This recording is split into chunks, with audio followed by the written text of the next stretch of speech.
What's going on, guys? Welcome back to the channel. Let me clean my front-facing camera for you. Not great.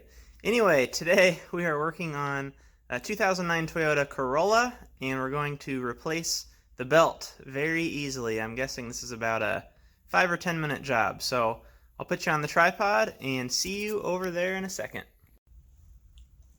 Okay, so as I said, this is a very easy one to deal with. This is an 09 Corolla with a 1.8, I believe. Can I confirm that for you? Yes, 1.8. And we're going to replace the serpentine belt. There's two tools you'll need. A 14mm, preferably socket on a ratchet. Even a deep socket would make this a little bit better. You can do it with a wrench if that's all you have. And then also a 12mm, I prefer a wrench for that one, but you can do that with a socket as well. So what we're working on is, this actually has a manual tensioner like the Corollas and lots of cars used to have, which is surprising on an 09. But that's going to, actually the space that we have here is going to aid us the most in removal. But this manual tensioner is pretty accessible as well. First thing we're going to do is right down below the alternator pulley, and the alternator is this device right up on top. Right below that point is a 14mm bolt. And I'll zoom in on this once we have things back together.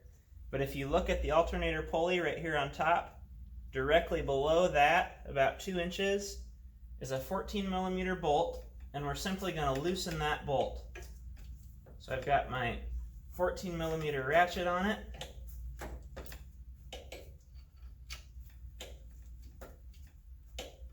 And I'm just going to loosen it. Like so. Next, we need to release the tension on the belt, and that's where we're going to take our 12mm wrench and act as if we're removing this bolt right here on top. This is the tensioner bolt. We're going to act as if we're removing that. And I'm going to back it off. Oh, it doesn't really matter. You'll just have to keep trying and retrying until you've got enough slack in the belt. But I'm going to back it off quite a ways. So you'll notice that you're adding a gap here. That's the amount of slack that you're putting into the belt. So I'm going to back this out, let's say 1.5 inches or 2 inches or so.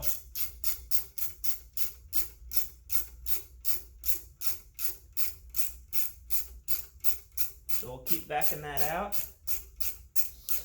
And then finally, we're going to take a 12mm socket and release this second lock bolt up on top. So let me grab my 12.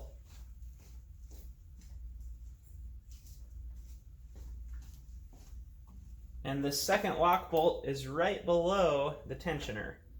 So what you've really got here are two mounting bolts for the alternator. One is at 12 o'clock and one is at 6 o'clock, just opposite each other. So we're going to get on this 12 and loosen that. And now, all of that slack we put into the belt, we can push back on the alternator and have that amount of slack in our belt. So it's a real simple routing pattern here. We just simply go around our 3 pulleys, which is the crank down at the bottom, the alternator up at the top, and the AC compressor at the bottom, plus 1 idler pulley. And I'll try and upload a link to an image for this, but it is really very simple. We're just going to slide it off of those 3 pulleys. So really the way it looks is something like that. So hopefully that helps you. You've got down and around the crank, straight across to the AC, then it goes under that idler and up and over the alternator. So we've got that off. Let's grab our new belt here, and I'll show you a close-up putting it back on. We've got our new belt here. This is a Gates KO60 480. There you go. It's always good to double check your part number if you can read it. And in my case I can. What came off of this is a KO60 480. Going back on, KO60480, and you can inspect to see if the belt's cracked or damaged in any areas. Mine doesn't actually look too bad, but this does have quite a lot of squeak on a cold startup, or if it's been wet overnight, it squeaks real bad. And I think reason being is this belt is a little bit glazed on the backside, causing a squeak. So we're just going to take our new belt. Sometimes it's helpful to have a second person help with routing back on, but I'm going to reach up and over the engine mount here to get our crank pulley in place.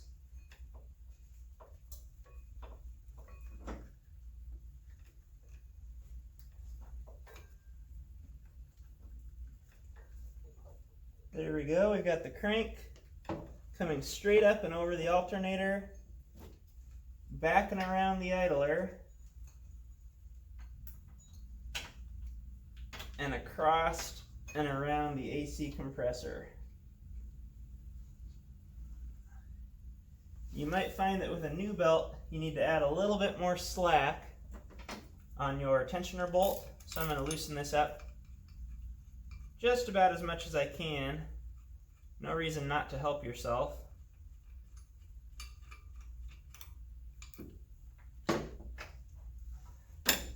Okay, so we're on everywhere except the crank, and I'm guessing that'll be about the most challenging because it's the farthest reach that you've got to deal with.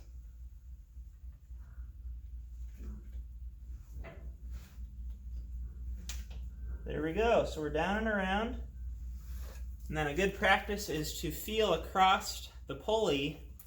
For example, if the pulley's here, you feel across to know that the belt is down in the grooves of that pulley. So we're looking good everywhere, our route matches. We're going to go ahead and tension the belt. So at this point, we're tightening on this 12mm tensioner bolt.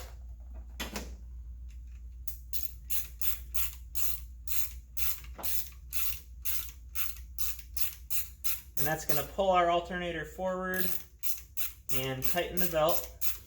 You want to check the tension on your belt on the longest run, and in our case the longest run is right on top from the alternator down to the crankshaft pulley or harmonic balancer.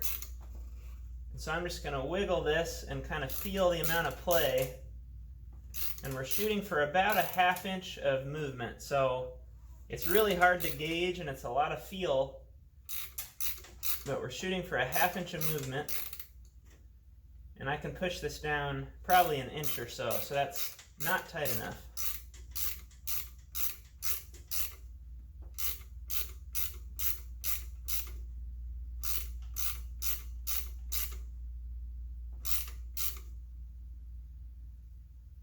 That's feeling pretty good. Another thing to keep in mind is when you tighten down your two mounting bolts on the alternator, it's going to actually tighten that belt just a little bit more, because right now it's kind of cockeyed in there, just barely, and when you tighten those down, it's going to pull it into place. So I'm going to leave this a little bit looser than I'd like it. We'll go ahead and tighten this top 12mm bolt, nice and tight. And finally, switch to our 14mm and tighten our bottom mounting bolt. And I'm going to zoom in here and show you those bolt locations. Okay, so here we are zoomed in. We've got the 12mm right there. And 180 degrees from that, the 14mm right there. Alright, almost there. This is where a deep socket or even a flex-headed ratchet, if you've got such a thing, would help. There's just a little bit of a tight clearance, but not bad.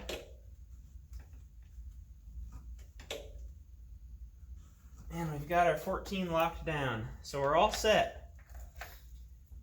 You'll want to recheck, especially since this is a manual tensioner, you'll want to recheck your belt once it's run for a while, just to make sure things haven't loosened up. but you should be in good shape. So I'm going to go ahead and start up the car and see how everything's looking.